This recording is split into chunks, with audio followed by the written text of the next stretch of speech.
I'm willing to bet that you've seen at least one advertisement for Sword X Staff sometime on this platform. Mobile game ads come and go, and this one happens to invest a lot more in marketing than other smaller gacha titles. In case you're wondering why these mobile games keep putting these generic and low quality ads out there, the simple reason is that they do work. So ever since I found out that Sword X Staff has reportedly achieved top dog status in the revenue list, I wanted to check it out to see if it's really deserving of its success, or it just happened to be at the right place at the right time. I'll be doing some comparisons on how the marketing material of the game clearly do not match up with the actual product, how the game actually plays, if I'd recommend it, and presenting the argument that you definitely don't need to have any creative vision for a game. But if you just stack dopamine-inducing game mechanics and mix it up with an aggressive marketing campaign, your game too can succeed. First, online ads for mobile games can get pretty wild. If it's not one that tries to rage bait you, it's one that falsely portrays what the game actually is. Sword X Staff has a number of these where it shows your avatar exploring a 3D environment. This is just straight up misleading. The actual gameplay definitely does not look like that. Another selling point they try to pitch to you is the many aspects of the game that uses AI technology. From autoplay features to even being able to scan a picture of your face and have it projected as your in-game avatar. I'll be the one to judge how accurate these claims are, but I think it's also worthwhile to see who exactly made this game. Okay, to be fair, online ads are sort of separated from the development company of a game, and even the reputable ones will have questionable ads once in a while. Sword X Staff is made by Portrays Games, who is based in Singapore. This game appears to be their first major project, as they've only published one game before, which surprisingly is received pretty well, and another that's yet to release. Undoubtedly, they've had a taste of gacha success with Sword X Staff, so they're likely to invest more time and resources into this. The game launched around 2 months ago in May, and while its initial launch wasn't that impressive, through an intense marketing campaign and collabing with a major anime IP, it's propelled itself into one of the top earners of recent times. So what's the game about? Well, to sum it up, Sword X Staff is a grid-based auto-battler, where you control one central protagonist. The story is basically non-existent because it's quite clear that's not where the priority of the devs lie, so it mainly serves as an excuse for you to roam the map and explore. For some reason, you can only play the game with the English voiceovers on the global server, and the quality of it is extremely spotty. You'll be prompted to create your character, which is quite diverse in what your appearance looks like. That thing about being able to use AI to scan your face to generate your character's avatar is just completely false. Even if you can do that, it's not like the game has levels of customization like Cyberpunk 2077, so I doubt any combination of the 2D cartoon character avatar can even remotely resemble someone in real life. You're then introduced to the core gameplay loop. The first world space is extremely tiny compared to the future ones, but it mainly serves as a tutorial. Your character can be moved to a tile just by tapping on it, and some of them will have enemies, loot, or points of interest. The rest of the map is obscured by a fog of war, and if you can fully explore the region, you can interact with a statue to mark its completion and also increase your player level. When you do this, the enemies that were once on the map that were required for map completion will now randomly appear, but defeating one will cost stamina, so this will become how you get general materials instead of those farming stages that most gacha games do. You think that in a pseudo open world environment, you'll be able to progress however you like. Maybe you like pushing through to the end and move on to the next world, only to clean everything up at a later time. Except, the game will not let you do this. Your companion will urge you to finish exploring this portion of the world, doing what the game wants you to do in the order it wants you to do them. One ad stated that the game has an AI system where it can literally play itself for you. This is also just not true. While the auto battle function exists for some modes, this is basically commonplace for any idle game. In the open world, however, you do have to manually explore and claim the rewards. Even if an auto AI was implemented, I don't see how it's beneficial to the game, since it's also quite normal for these games to nudge players to physically claim the rewards dropped all over the place to feel a constant stream of dopamine rush. Why would you want the player to put their phone down and miss out on all that? If you encounter an enemy that's of similar level to you, then you can't just skip the fight and will have to go into actual combat. In normal auto-battler fashion, you can't control anything once you go in. How it works is that there's a speed stat that determines the turn order for you and your enemies. Remember that there's no party system in the game, so you'll be fighting alone with no companions to help. How the game evens the odds is that you're able to put fighting skills in your character menu, and they'll be used in the order that you place them. Some of them will have a cooldown of more than a turn, but if multiple skills are ready, when it's your turn, you'll automatically reposition and fire off any skills that are available. You can do up to 4 in one turn, and that's bound to defeat some trash mobs to get some breathing room. There are some special dungeons in the world that have more than one level that you have to beat to get the rewards at the end. Your player health doesn't actually refill after every fight. There are certain special conditions where it can be refilled, but aside from level ups, which get more infrequent as you play, you have to collect enough resources to craft healing items. This is also a soft way to time gate your progression. Naturally, if you attempt harder regions while being underleveled, you'll be able to take on less fights before you're forced to heal up, which would halt your time with the game for the day. You will come back the next day, get more player XP from your base, and go again. If you vastly overpower the area you're in, you'll be able to keep winning fights while taking minimal health damage. You can see that this is how the game subtly keeps you in the region you're meant to be, unless you pay for a boost, of course. The story will naturally guide you towards the next major landmark, and some special areas require an item or quest completion to enter. Even exploration is quite streamlined, as if you're just missing like 1 or 2 loot locations before 100% completion of an area, you can literally just get the game to tell you where it is. Once you get to a certain point in the main story, you'll begin seeing other players also roaming around on the map. They don't interact with you for the most part, but some auto-generating materials can be picked up by them, in which you have to wait a few seconds before another spawns.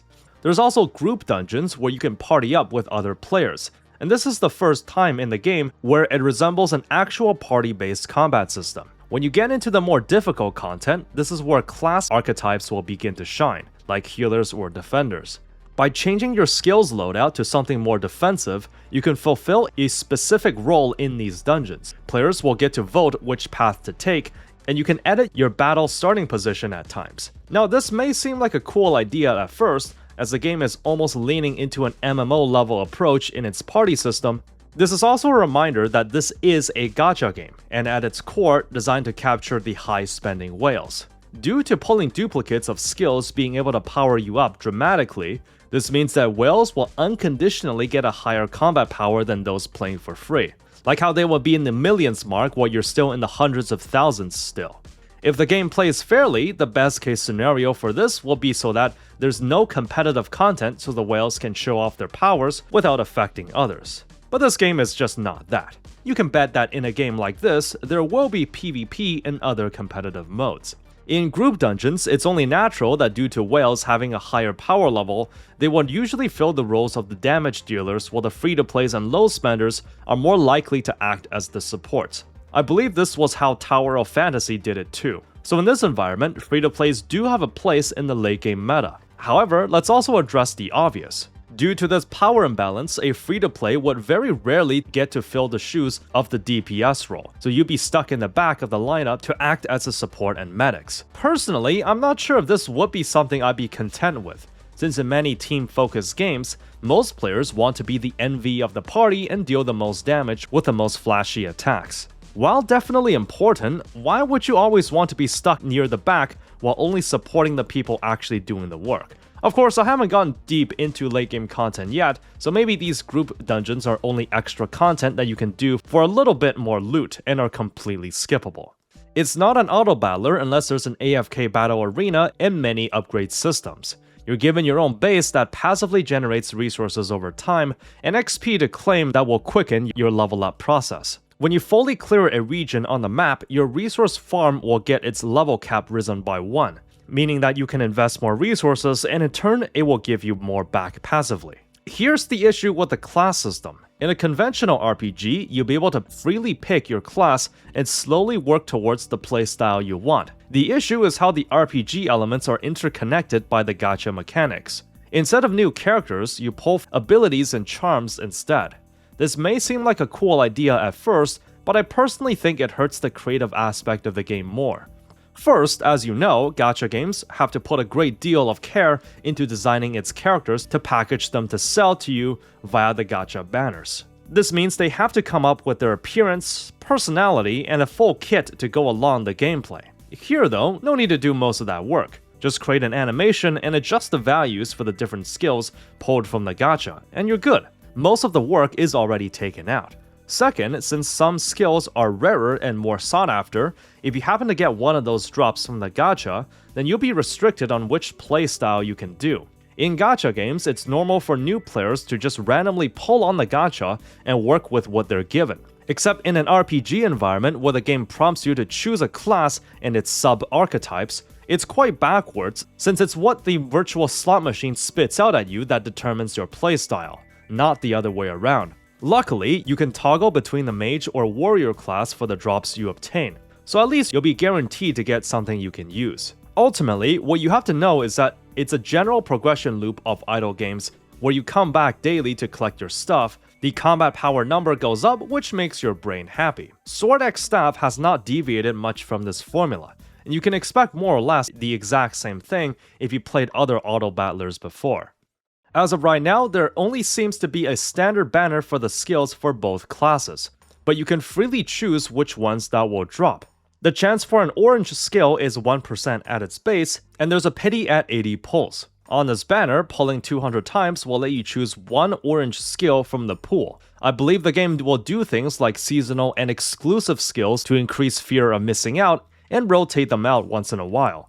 I was surprised that there's no flashy gacha animation. I mean, that's kind of the first thing you should design if you're making a gacha game, in my opinion. You want people to get excited at the gold flashes. Where's the fun in playing these virtual slot machines if it's not there? Anyways, aside from the purple skills, the rest of the gacha pool is occupied by the shards of the skills instead. If you pull a duplicate of one, then you get a set amount of shards. The amount you need to limit break the rarity tiers will increase as they rank up, with the orange ones naturally requiring the most. Since having higher tier skills directly impact your combat power, this is where whales get a great boost. There's a separate gacha banner for these innate buffs that will increase your stats even further. And of course, the rate in which you can get the tickets to pull here will be a controlled amount unless you pay a little extra. I saw the daily login rewards, and upon first glance, it's definitely more generous than your usual gachas. But from this, I predict that the skill equipment system will be quite dupe reliant on increasing power.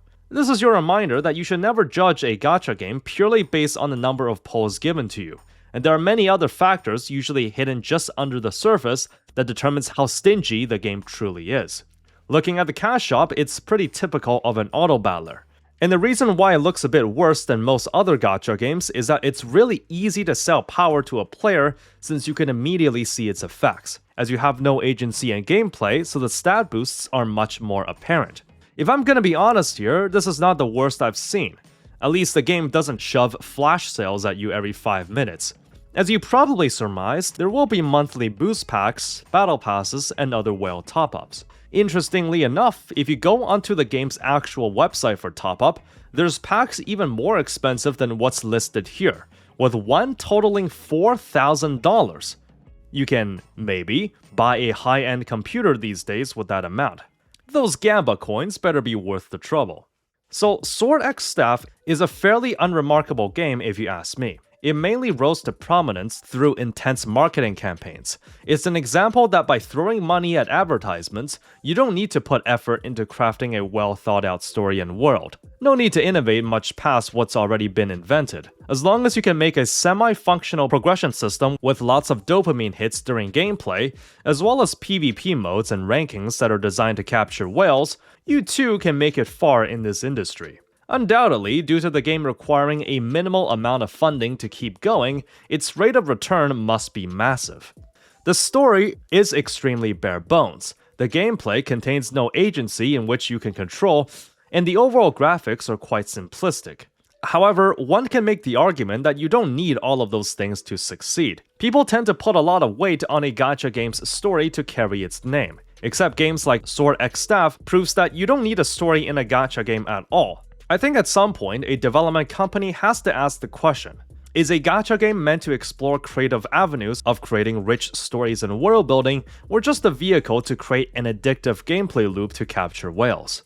By all means, Sword X Staff is not a bad game. In terms of all the cash grab trash I've seen so far, it's at least decently well presented, has a working gameplay loop that you can start enjoying immediately, and doesn't hide the really insidious stuff until you're a decent way into the game. So in case you're wondering why the majority of mobile game ads look like that, the truth is that they do work. And for as long as the industry has the capability to remain profitable, people will keep doing this, even if the ads don't portray the actual game at all. Sword X Staff is just another auto-battler gacha game that had a lucky streak, riding the success of its smart and aggressive marketing campaigns to the top. But hey, that's just my opinion after playing it for a week or so let me know what you think. For more gacha-related content, subscribe to the channel. If I get enough Patreon support, I'll be able to phase out sponsors for this channel, so check me out there. As always, thank you for watching, be sure to spend moderately, and have fun out there.